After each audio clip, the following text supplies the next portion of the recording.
Hi, I'm Darius. I'm a software engineer at Mux.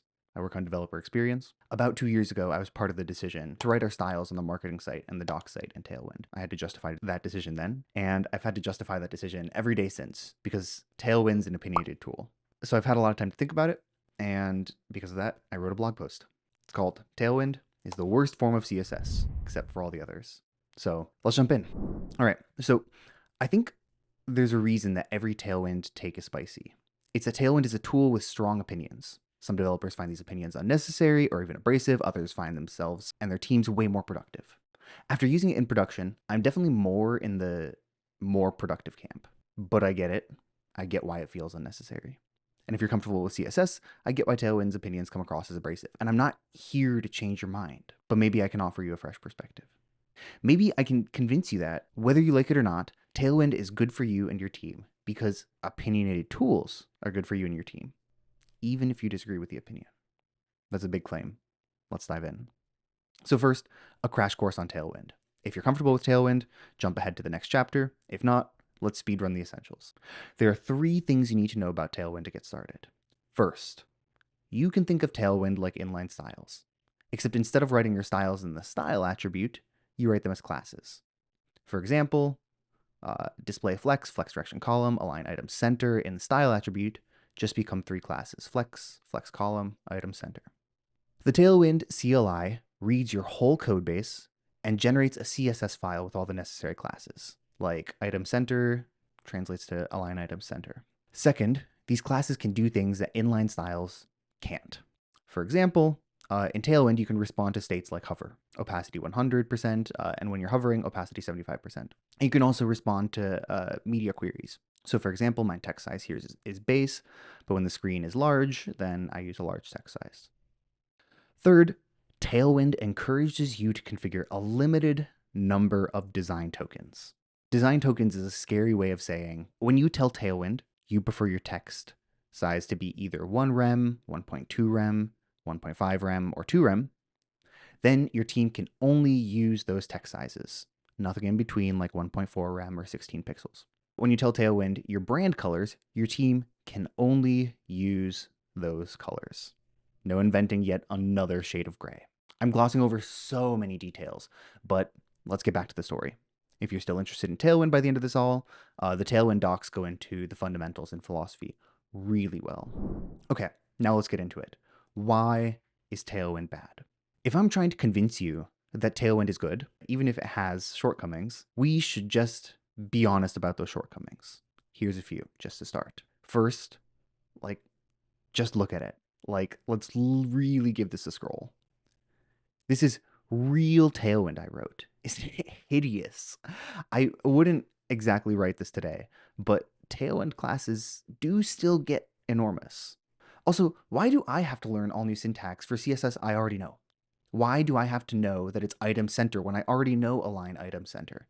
And my team has to learn it too. Now there's a learning curve that everyone has to climb. And it's steeper than other tools which just express their styles in basic CSS. Not to mention, there's the sometimes dramatic cost of migrating from one syntax to another. That migration is a big deal, even if AI tools are making the migration a little bit easier nowadays. And finally, what a bummer it is to add yet another build tool. There's no way to just toss up a directory with some files or a client-side code sandbox without building that CSS first. And how do I add Tailwind to my SvelteKit pipeline again? Build tools are a genuine cost. I've been working professionally with Tailwind for years now, and I'm still not over these things.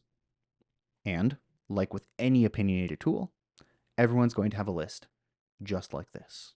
These aren't minor things either. In particular, asking your team to climb a learning curve or having to maintain another tool in your pipeline is no small ask. So why would you use Tailwind anyway? To begin, Tailwind's probably good for performance. And I use probably because, it depends on your situation.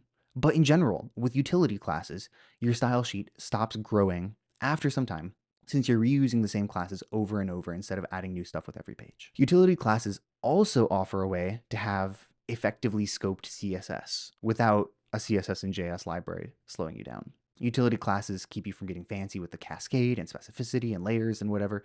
A component with font bold text small, text blue, is always going to have bold, small, blue text. You write styles for a component once, and that component will always look like that.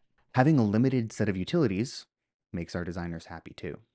They've spent literal years of their life trying to perfect the spacing and colors of Mux.com. It's nice that new devs can't come up and start using 16 pixels where 14 pixels would be better. And then there's all the reasons that Tailwind is good for developer experience.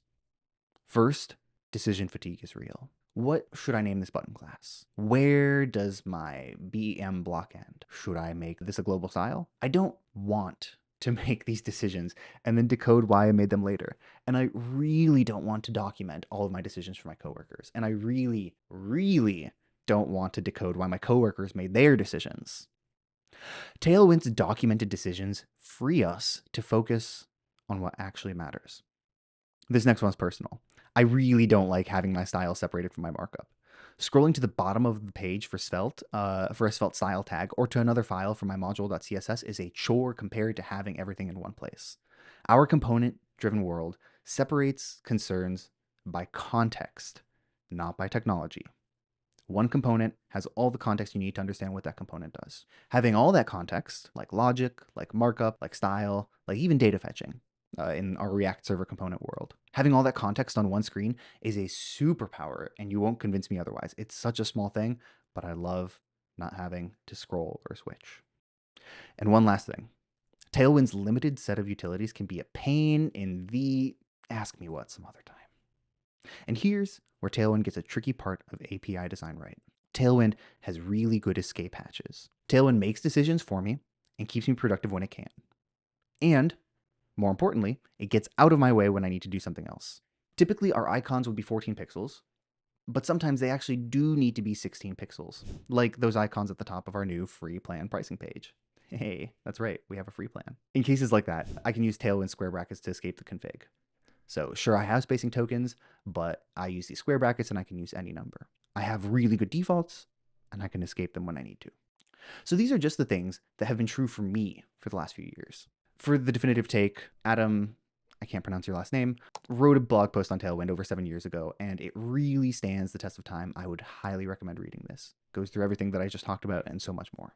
Okay, so now's the important part. We talked about the good, we talked about the bad. Is it worth it? Should you use Tailwind? Every team has rules. It is a burden to enforce those rules through policy. It's a burden for devs reading the docs and a burden for reviewers reading the PRs. You can tell your devs you have to follow these rules, but then they have to remember to follow the rules, and you have to make sure that they follow the rules. Instead of policy, you should seek to enforce your rules through structure. That way, anyone following the structure ends up doing the right thing by default. In other words, this was a blog post about Conway's law all along. What's Conway's law? Conway's law says that, whether you mean to or not, the systems we build tend to reflect how our teams are structured and how they communicate. And Conway's right. When you structure your team's work with Tailwind, you'll see it reflected in whatever you're building. Let's go through a couple more examples just to really get it. Consider Prettier or ESLint. Sometimes Prettier puts in weird line breaks, but darn it, the code looks good. Sometimes ESLint makes you write a funny conditional, but at least everyone on your team understands what's going on. When you use these specific tools, your code is neater and more maintainable. Of course, the tricky part is finding a tool that reflects your rules. I believe Tailwind is popular because it strikes a great balance between defaults and configurability.